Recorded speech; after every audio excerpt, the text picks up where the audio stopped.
You're listening to Sox in the Basement, a production of the Broadcast Basement Limited, where every show is 30 minutes of good and comes from a basement bar on the south side of Chicago. Pull up a stool, pour a cold one, and join us right now for Sox in the Basement. Heard everywhere podcasts can be found, and always at soxinthebasement.com. We're going to kick off Sox in the Basement with a big announcement. Sox in the Basement, part of the Broadcast Basement on-demand radio network, over 250,000 downloads in 2021, and we have been invited to several Oktoberfest celebrations around the South Side. And I thought to myself, White Sox postseason, Oktoberfest. How about Sox in the Basement's first ever Soxtoberfest season? We are going to be at locations and festivals all throughout late September and October as the White Sox make their run. There are more dates to be announced in the future, but I have two of them so far for you that are a lock. We will be there with Sox in the Basement merchandise, talking White Sox baseball, and drinking beer. Already official, Sox in the Basement will be at the Dixie Highway Brewery Trail Oktoberfest at the Blue Island Beer Company in Blue Island from 2 to 5 p.m. on the 26th of September. Mark your calendars now. All the breweries from the Dixie Highway Brewery Trail are going to be there, and Sox in the Basement. A few days later, on the 2nd of October, Soxtoberfest continues. We will be at the Evergreen Park Oktoberfest at 50 Acre Park in the EP from 2 to 9 p.m. You can drink a lot of beers and get into a lot of White Sox discussion with Sox in the Basement over 7 hours of Oktoberfesting. Soxtoberfesting. Many more dates, many more locations, many more celebrations planned and will be announced in the coming episodes. Mark those dates down. You can already buy advance tickets to the Dixie Highway Brewery Trail Oktoberfest on the 26th, where we will be in Blue Island on Eventbrite. Look for those tickets there.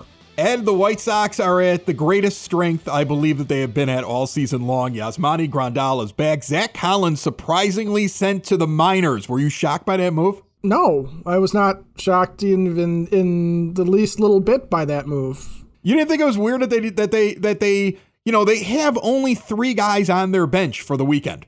Like, that's it. They're not carrying the normal 13 and 13 split for players and pitchers. They're carrying 12 position players and 14 pitchers right now until rosters expand. 2 extra guys get added on. We're going to have thoughts on that on this show and a bunch of other stuff up ahead. James Fox going to be joining us as well. But you're not surprised that they actually lowered the amount of guys available to Tony off the bench for the next couple of days? No, I'm not, because it's what does he have to gain by having 1 extra player on the bench in Zach Collins versus potentially having more pitching options on a team where, of late, you've had a couple of the starters not go terribly deep. You've had some of the more reliable bullpen options looking like maybe they are either worn out or are not hitting their spots or are having some issues. That's what they feel like they need to do. And, I don't really necessarily have an issue with them making that decision. I also don't think Zach Collins was going to be on this team or part of this roster going forward anyway. I don't see him coming back for the playoffs. This episode of Sox in the Basement brought to you proudly by Family Waterproofing Solutions. You heard about them at the beginning of the episode. Remember, mention us when you call them 24/7 at 708-330-4466. And check out all that they can do at familydry.com. They will keep your basement dry and take care of all of your water mitigation needs. Listen, 7-7 through the toughest stretch that we saw in the second half. When we sat down and talked over the All-Star break right here on this show, we identified the stretch that began with the Field of Dreams game and the Yankees, and the 14-game stretch that was Yankees, A's, Rays, and Jays. Very easy to remember all the A's at the end of there after Yankees. And they went 7-7. And I think we said 7-7 was a realistic thing for this team. That you wanted to do more, and as we mentioned on our last episode, remember they're all on demand, anywhere podcasts can be found, and always at soxinthebasement.com. Like we mentioned on last episode, I would have liked to have seen better than 7-7, but when I look at it now that it's over, and Grandal is back now, and the team continues to get itself more together. Rodon's back, Grandal's back. Eventually, hopefully, we'll be a complete full strength here, and that's the goal getting ready for the postseason. I'm okay with 7-7. It wasn't what I wanted, but I can't be upset about that. This team, even in 2005, went through August at 500. There are stretches that teams that go out, win 99, 100 games, go 500. That's okay. They're not really losing ground that much. I think they went down over the last month. They're down, they've lost a game and a half of their lead, which is still massive over the second place Cleveland Indians. So I'm not that upset about 7-7. Let's talk about some guys that are concerning me. First off, Cesar Hernandez. Here's a guy who's kind of fallen off after we made that acquisition. His OPS plus is down. He's sitting in an overall OPS of 714. He basically is still what he's always been for his career. He's always been a guy that hovers in the 90s in OPS plus, which means he's slightly below average. This is what he is. He's had his hot streaks this year, but this is about all you were going to expect. I've had a few people tell me like, oh man, this is terrible. And we should have gotten somebody else. And, I wish we had Madrigal, but Nick Madrigal was never coming back this year. You needed to find something to fill the hole. And trust me, if this is all he is, he'll be one of the guys that we look at in the offseason and say, okay, whatever happened here in this postseason. Is he the guy going forward? Because they have the option. It's not set in stone. They can keep him if they want to, but this is really what he is. And I'm kind of surprised that people are shocked by it. He's going to be up. He's going to be down. He's going to sit just a little bit below what league average is in terms of hitting production. That's the thing that I think everybody's got to go back and remember is you're not looking at this, and fans need to stop doing this. We need to stop doing this as fans. Stop thinking about next year, okay, and worrying about Cesar Hernandez being this guy slumping like he has in August at some point next year. He's not guaranteed to be the guy at second base next year. That is not even a thought that we need to have right now. What he is this year is a guy who has tried to get more power out of his bat, has gone for less contact than he had historically in his career, and for the month of August, he hit 200. It's not great. It's a 602 OPS that he put up. It's not great. But does that mean that he couldn't turn around and have a good September and say match what he did in July when he was with the Indians, where he hit 283 with an 887 OPS and cranked out a good 6 home runs there? Yeah. He could still come back and have a stellar September. It's August.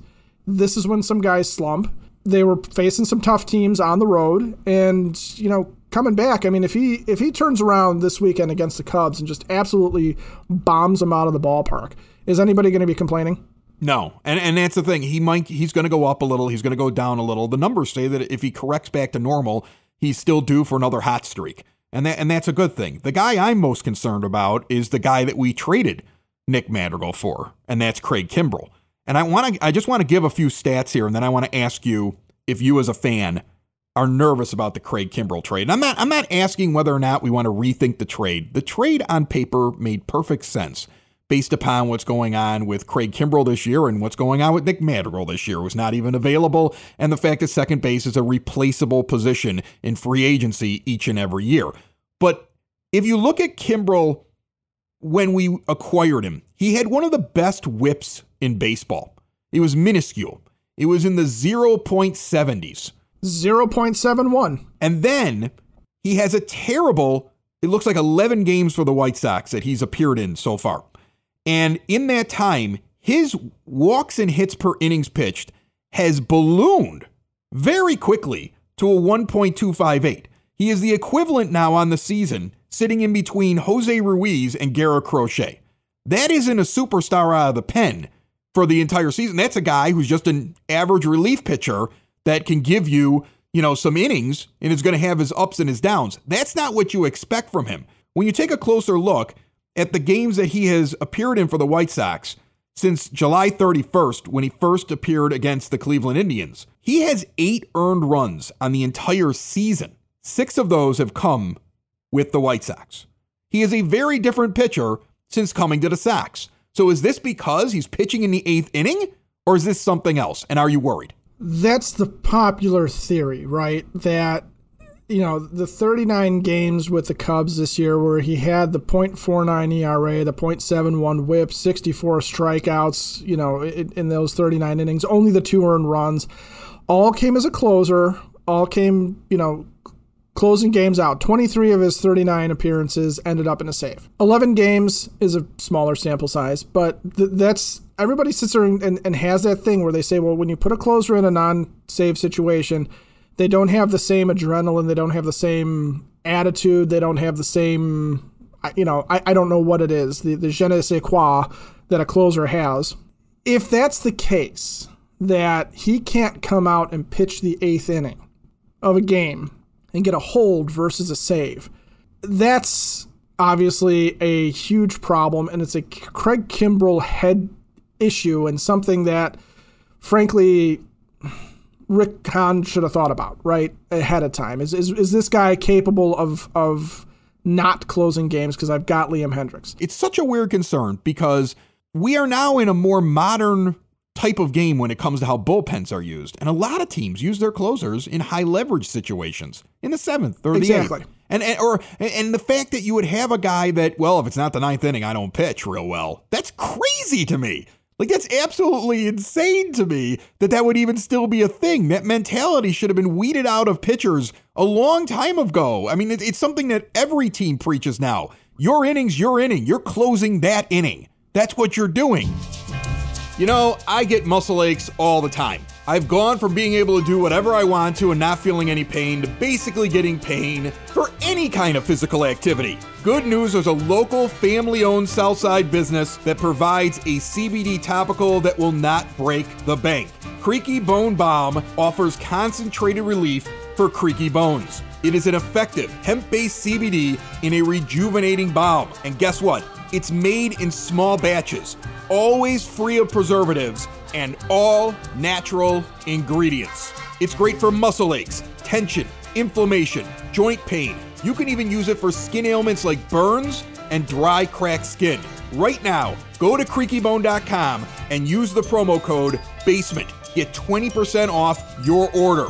And now check out the new 2,500 milligram balm with reduced pricing on their classic balms right now at creakybone.com. Today's guest on Sox in the Basement brought to you by Evil Horse Brewing Company, right at the end of the Dixie Highway Brewery Trail in Crete, Illinois. Visit them today at 1338 Main Street and check out all of the award-winning beers on tap at evilhorsebrewing.com. Evil Horse Brewing is going to be part of Soxtoberfest and that Dixie Highway Brewery Trail Oktoberfest that kicks it all off on the 26th of September. I have placed a link for you to order tickets to be a part of that Oktoberfest event. Sox in the Basement will be out there. It is in the show description for this episode of Sox in the Basement, or you can get those tickets at eventbrite.com. Get them while you can. When they're gone, they're gone. Joining me on the phone line right now, good friend of the show, James Fox from FutureSox is on. James breaks down things all the time when it comes to the White Sox. Every once in a while, James will break a story. Every once in a while, James will be on Twitter aggravating White Sox fans with his hot takes. Who have you been ticking off lately, James? How are you? I'm good. I don't know if I've really ticked off anybody. I mean, maybe, I think the White Sox, and we're going to get into it, I think they have the 30th ranked farm system in baseball right now, and there's 30 teams. So that's not great, but, it's 30th for the right reasons. I don't really think nobody's really come at us too hard, like saying, oh, it's way better or anything like that. It's kind of funny because when we get into this, like the top 10 of this list, it's still pretty decent for like the worst farm system in the league. Like you remember the days when pre-2005 and after, I mean, they were 30, like, with a bullet where they had, like, no prospects, like, none, like, nobody to come up. And it's not like that now. They just lack, those, like, top 100 type guys after they graduated, like, 10 of them, and, over the last 2 years. And the list that you're talking about, FutureSox just put out their mid-season top 30 prospect list for the Chicago White Sox. And the first thing that stands out to me, and it kind of speaks to what you just said, last year, or at least maybe it might have been at the beginning of the year, I remember guys like a Jared Kelly just drafted immediately right up to the top of the list. Yoki Cespedes, okay, you sign him right up at the top of the list. Colson Montgomery, your first-round draft pick, is your number one guy. It kind of speaks to nobody's really kind of established themselves yet as being the best prospect in the system. So the new guys, whoever's new, who has like that high ceiling because we haven't seen enough of them yet, all of a sudden ends up at the top of a list. Is that true? Yeah, pretty much. I mean, we had a lot of questions because, look, like the common fan now has seen Jake Burger, they've seen Gavin Sheets, they've heard Cespedes was the number one international prospect, like whether I think that's true or not, so then it's like, oh, why is Colson Montgomery a one? Well, he's 19 and he plays shortstop. That's pretty much the reason. Scouts project that he could stay at shortstop. It's a left-handed bat with power potential that's going to play in the middle of the diamond, and he's 19 years old. So he's the number one prospect in the system. There's multiple guys. I mentioned Cespedes. Romy Gonzalez has really burst onto the scene, but he's a 24-year-old that plays shortstop and center. And then Yolbert Sanchez, their other, Cuban that they signed in the international class like 2 years ago that plays shortstop. Those three guys could be on the big league next year at some point, like helping the big league team. I want to run down the guys that you have in the top 10, though, and then just kind of point out something I noticed in the list, get your comments on. Starting from 1 and going down to 10, you have Colson Montgomery, our new draftee, the shortstop, Yoki Cespedes. In the outfield, you have third baseman Wes Kath. He is, again, another draftee in the second round this year. Jake Burger comes in 4. Nore Vera is the right-handed pitcher sitting at 5. Gavin Sheets is at 6. Matthew Thompson at 7. Jerry Kelly drops all the way down to 8th. Andrew Dahlquist at 9. And Jose Rodriguez, a shortstop, sitting at 10. What is interesting about your list, though, are the guys that used to be in that top 10 or top 15, like a Blake Rutherford, who didn't even make your top 30. So as you look at your list, knowing that sometimes guys end up really high up on a list and never pan out for whatever reason, how many of those 10 guys that I just mentioned do you believe, just you personally, has a shot of being a major leaguer one day? Well, I think Montgomery and Cass for sure. I mean, but the thing is, like, they're high school picks, right? So everything goes well. Those are top 100, top 150-ish prospects within the next couple of years. I think Cespedes definitely plays in the big leagues. Burger and Sheets have already played in the big leagues. So I think Vera is the best pitching prospect in the system. It's a little bit weird with him. So he's in the Dominican Summer League. Once you sign and you live in the Dominican, you typically have to stay there for like the first year, like to get your full bonus. And he only got $1.5 million from the White Sox. So for them to move him stateside, it would like cut into that bonus. I'm not familiar with tax law, but like that's what it is. So he's basically pitching in the Dominican Summer League on dirt fields, like against 16-year-olds. Like looking at the gaudy stats isn't really that important, but he's sitting 97 to 99 and looks like a starter with like a starter build. So like if Vera's in Winston-Salem next year, I wouldn't be surprised if Vera's their number one prospect when we do this in the preseason. That wouldn't surprise me. I want to ask you about a guy that sits right in the middle of your list at number 15, Mike Rodolfo, the outfielder that has been in the system for a while, dealt with Tommy John surgery, other injuries throughout his time down there, and is going to be out of options when he gets to spring training next year for the White Sox, which means if he doesn't make the team, he gets sent out into the ether where some other team can grab him, and he's been performing very well at the plate from what I can tell in the minors this year. What do you think the future holds for him? Is he a guy that makes the roster next year? Is he a guy they're trying to deal desperately before they run into that problem? What happens with him? Yeah, I mean, he's probably on another team. I mean, I kind of feel like he's going to be one of these guys that's in DFA limbo. You know how, like, you follow MLB trade rumors in the summer or in the winter, I guess, when some guy's claimed by, like, 5 different teams in one off season and then he finally clears? I just think if they keep him, if they don't trade him, he's probably going to big league spring training. I just don't see any way that he's useful enough right now on a team that's looking to contend that he would make the White Sox. Well, then you got options, and they have to try to like DFA him and like get him to the minors, and he would absolutely get claimed by like a bad team. The time has just kind of ran out on him because he's just taken forever now. He's a guy I've always kind of liked. He's got a lot of power. I wouldn't be surprised if 2 years from now, he's like Adolis Garcia light, like you know what I mean? For somebody like what he just did, it just might not be here because sometimes it just doesn't work out and guys run out of time. You have a list of 30 guys on the FutureSox website, your top 30 prospects for the White Sox as of the midseason, FutureSox.com if anybody wants to check it out. Give me one guy on that list. He's like maybe your pet favorite. Yeah, so I'm going to give you two because one everybody knows now. Like it would have been Romy Gonzalez, but you know, Romy Gonzalez was a 18th round pick out of Miami in 2018. You know, he was a guy that Nick Hostetler kind of talked about quite a bit. Like after the draft, he could play multiple positions.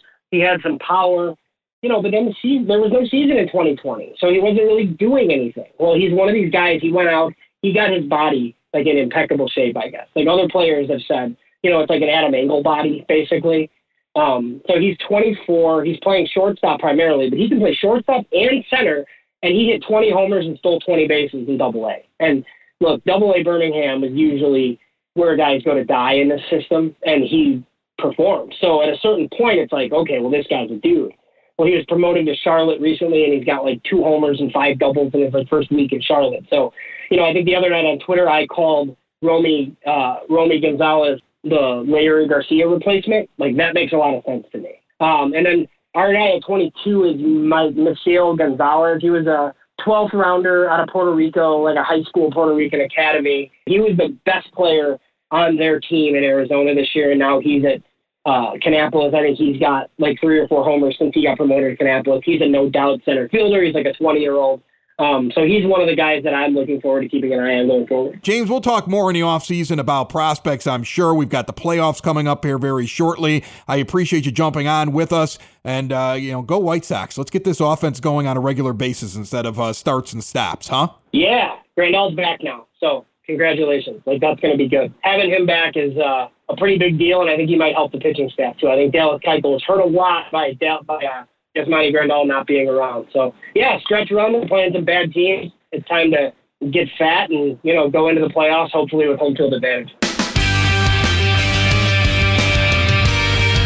Ed, let's talk about September call-ups and a possible idea for a slightly outside-of-the-box postseason roster addition, like a 26th man. All right, now, 2 players. Which one would you rather have available off the bench on your roster? Would you take a guy who, against left-handers, 732, average OPS, right around an OPS plus of 100, and against righties, a 709, which is a little below? Would you take that guy to the postseason, or would you take a guy that's terrible against lefties with a very low OPS of a 322, but you could bring a guy that had the over 1,000 OPS against righties that could really do some damage against right-handed pitching? Neither one of them are guys that you would consider to be very versatile when it comes to defense in any way, and likely would be a bat off the bench. Which one would you rather have? The guy that you feel super confident against righties, or the guy that's just basically average against both sides? And this is not somebody you're expecting to start. This is somebody you're expecting to be a bench player and a role player? This person would not start on any roster in the postseason. This person would be coming off the bench. This is your 26th man. This is a guy that in no way is going out on the field and starting a game in the postseason. I think as a 26th man, you could very easily make the case that having that one trick of just being able to absolutely destroy right-handed pitching and using them in a pinch-hitting role or, in a late inning type of a situation where you're maybe doing a double switch type of a thing, and that the bullpen you're in up against is stacked with righties, but you said not very versatile, so, that's to take into consideration. I think there's a good case to be made for that. If you're going to have somebody who's balanced against both sides, I think it might come down to, do they bring something better defensively than that one trick pony against the right-handed pitchers? All right, so then what you would be saying is, instead of Jake Lamb, Jake Berger. Like, bring Berger up as September call-ups, make sure that he is what he is. Heck, maybe he starts hitting against lefties, which is something he's been able to do in the minor leagues. He only struggled against them in the majors, so maybe he's figured something out while he's down there again in Charlotte, and see whether or not he beats out Lamb for that spot. Because if you decide you only want to carry 12 pitchers because you're only going to have 4 starters in the postseason, and you think that you just want your best relief pitchers for these series, and you want to carry that extra guy on the bench so you have 5 on the bench, that gives Tony the versatility when he's in the middle of a game and there's gamesmanship with, I'll bring up this pinch hitter, or I'll do this, or I'll make this move. If you decide you want to go and do that, the choice would very easily, because I don't think you're getting rid of Leury Garcia. You want to have a guy that can come in and sub in defensively, and he's actually improved against left-handed pitching. He's actually coming back to his norm because he's only being used sparingly now instead of constantly. And when you use him sparingly, his numbers go up. I mean, you could see that throughout his career. Less at-bats means better numbers for Leury Garcia. Everyday play, he kind of falls off a little bit, okay? So I think he's definitely there, and I think Goodwin and Hamilton are definitely on the team because they make up an incredible player. Hamilton against lefties and Goodwin against righties, really, really good player out there in the outfield. So, and a really good hitter if you're able to do that kind of thing. So you would pick, because I would do the same thing, Berger as that 26th guy coming off the bench over Lamb. Do you think they'll do that? I think if Jake Berger gets a call-up, and he is part of the expanded rosters in September, and he actually gets a chance to play, I think that is what he is auditioning for. Okay? I think he is auditioning for Jake Lamb's spot. Because Lamb is he's the guy that I think is most in danger of not being on the playoff roster, simply because he only brings the one thing to the table. But that aside, I really do think that Jake Berger has a chance to, if he shows that he has a more balanced bat, like you said, if he can hit lefties again, and he's still hitting righties really well, and he can play third base, which I think Lamb can, but isn't really all that good at. If Berger's got a little bit more flexibility to him than Lamb does, and is able to come in any situation, I think that the Sox carry him into the postseason, even though Lamb is a veteran, and even though Lamb has more experience, and in theory would not be overwhelmed by or awestruck by being in the playoffs. Optimal lineups in the postseason if everybody's back, okay? Grandal at catcher, Abreu at first, Hernandez at second, Moncada at third. He's the weakest person against left-handed pitching, according to OPS this year. Anderson, and at short, Vaughn, Robert, Hamilton, Jimenez covering the outfield and DH. Jimenez is also very low against left-handed pitching, but I think that's because of the small sample size. And then against righties, Grandal at catcher, Abreu, Hernandez, the worst against right-handed pitching. Moncada, Anderson, Jimenez, Robert, Engel, and Goodwin all in the starting lineup. And you would carry a bench then of Garcia as well as Zavala. And the only other guy that I didn't mention would be Berger. You'd go 14 players, 12 pitchers. I like that. There's going to be people that are going to argue and say that I'm crazy about it. But I don't know why you need to carry 13 pitchers when you're not going to use 5 starters.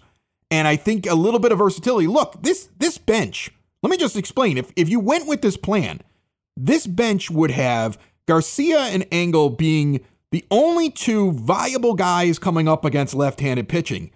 And you would have Berger being the clear guy that you would bring off the bench against a righty. And Zavala it could also be the guy that comes up against a righty. He'd be the second best guy. And those are all those guys that I mentioned, they have an OPS plus at least right around 100 right now. They're at least average. Everybody else is below average.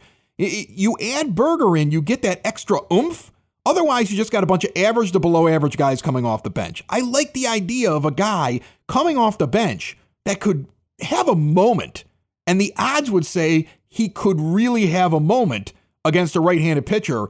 And I like the idea of La Russa having that ability to bring him in a situation when it calls for it during the postseason. Plus the fact that, like you said, better position player at third base in case you need him to go stand over at third base. Because I don't want to see Leury Garcia over there in case of an emergency like Moncada hurts himself. Do you? Like, I mean, think about, like, if somebody goes down and somebody gets hurt, the best option that I would want at third base, I think I'd rather see Jake Berger than anybody else over there, wouldn't you? Absolutely. And if, and this is a huge if, and I've got no intelligence into whether or not this could possibly happen, but if over the course of September you do manage to see Jake Berger, slotted into a first base on a day or slotted in at second base, or if they feel like he becomes something of a possible DH candidate in a certain game, those types of things are also going to be extremely telling. But when I saw Moncada the other night take a swing and grab his hand, stuff like that, you look at it and you go, he's a guy that would probably try and tough that out. But if there is something dogging him, and that's why his numbers aren't quite what we want them to be. Once again, I'm not trying to set Twitter off, but Moncada's not what we expected.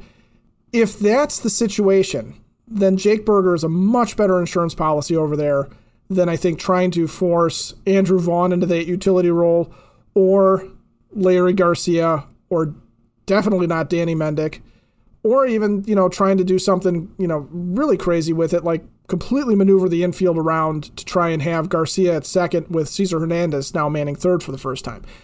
All those things are out there, and we've also seen the Jake Lamb at third base experience. It doesn't make much sense, and he's going to be extremely limited. I would much rather have Burger get an opportunity to come in and earn a playoff spot.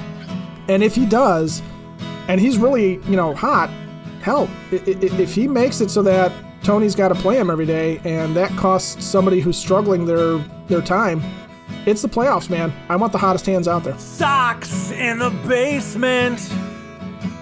Sox in the basement. Sox in the basement. Sox in the Basement. Heard everywhere podcasts can be found, and always on soxinthebasement.com.